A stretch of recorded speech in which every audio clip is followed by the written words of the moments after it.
Hoje discutiremos sobre o arrependimento na perspectiva da análise do comportamento. Esse tema foi sugerido pelo Fabrizio Battilana, também conhecido como Velho Lunático, que tem interesse em uma explanação sobre o arrependimento. Desde que nascemos, as pessoas ao nosso redor nos ensinam direta ou indiretamente a dar nomes para as coisas que sentimos. E arrependimento é o nome que aprendemos a dar para as sensações e estados corporais que sentimos quando os nossos comportamentos produzem resultados indesejáveis em alguns contextos. Precisamos então entender o funcionamento de tais contextos se quisermos entender adequadamente esse sentimento. E para exemplificar um caso de arrependimento, vamos detalhar o episódio da narrativa grega em que o deus Dionísio teria dado ao rei Midas o poder de transformar tudo que tocasse em ouro. Cotidianamente, o rei Midas ostentava suas riquezas com alta frequência. Ele inclusive se divertia com o hábito de contar as suas moedas de ouro. E um dia ele acolheu e tratou muito bem o pai do deus grego Dionísio. E ao ver isso, Dionísio ficou bastante agradecido e ofereceu a Midas o direito de escolher qualquer recompensa que quisesse. Foi aí que Midas pediu para que tudo que ele tocasse virasse ouro. Depois de expressar algum receio, o deus Dionísio concedeu ao rei esse desejo exatamente como ele pediu. Midas ficou bastante empolgado e passou o dia testando seu poder, transformando pedras e árvores em ouro. Até que resolveu voltar para o seu castelo e pedir um jantar, mas a comida e a bebida que ele colocava na boca também se transformavam em ouro, e isso impossibilitava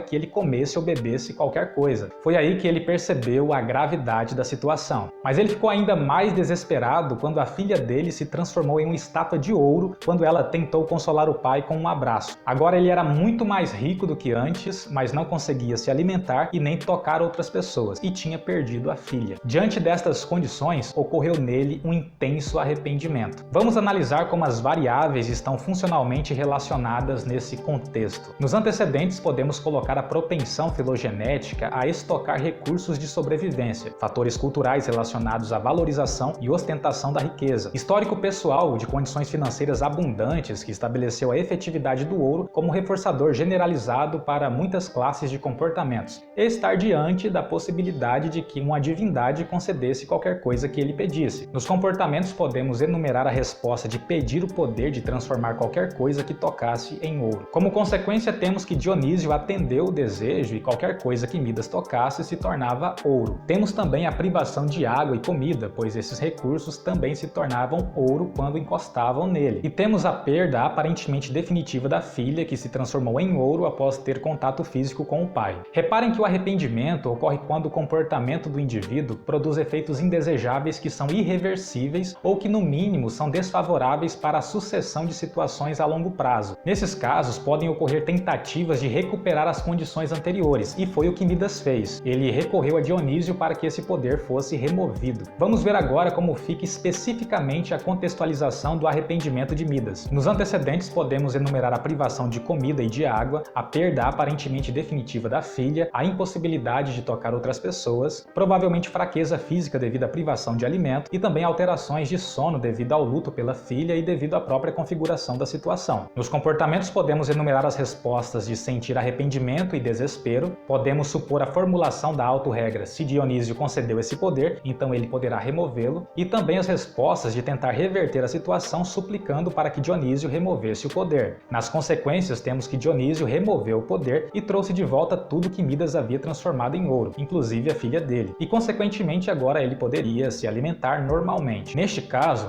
as consequências aversivas puderam ser revertidas, mas na maioria das vezes para nós não é possível reverter as situações das quais nos arrependemos. Porém, apesar de essa situação ter sido revertida, restaram alguns efeitos no repertório comportamental do rei Midas. Depois de passar por essa situação, ele resolveu abandonar todas as suas riquezas e passou o resto da vida como um humilde camponês. Isso quer dizer que o ouro deixou de ser atrativo e tornou-se repulsivo para ele. Tecnicamente, dizemos que diante da morte provisória da filha e de ter sido submetido a uma prolongada privação de água e comida, o ouro adquiriu propriedades aversivas para o rei Midas. O ouro, que antes era um reforçador generalizado, agora passou a funcionar como um evento aversivo. E neste ponto, ponto também entra o aprendizado de práticas culturais como a moral, que especifica comportamentos que devem ser punidos com a reprovação do grupo ao qual o sujeito pertence. É por isso que quando o indivíduo está realmente arrependido, ele pode até aceitar ser punido ou ele próprio aplica autopunições e pensamentos autodepreciativos. Porém, é importante que você entenda que sentimentos e pensamentos não são causas unidirecionais daquilo que fazemos. Sentimentos e pensamentos são respostas que fazem parte dos processos com que os organismos operam sobre o ambiente. Portanto, devem ser explicados pela funcionalidade da interação do indivíduo com o meio. Isso quer dizer que o comportamento de suplicar para Dionísio remover o poder não foi causado pelo arrependimento de Midas. O que explica o arrependimento e também a posterior súplica feita para o deus grego é a interação do rei Midas com todas as relações funcionais das contingências em questão. Veja que mesmo com essa análise resumida do arrependimento do rei Midas, é possível ver que as condições que regem o funcionamento de uma pessoa são muito numerosas, entrelaçadas e complexas. Para quem quiser se aprofundar nesse assunto, sugiro que comece pela leitura do texto Análise Comportamental do Sentimento de Culpa, escrito por Hélio José Guilhardi. A referência está na descrição. Eu sou o psicólogo Thiago Rocha e essa é mais uma edição do Ciência do Comportamento. Se gostou, se inscreva, dê um like e compartilhe. Obrigado e até a próxima.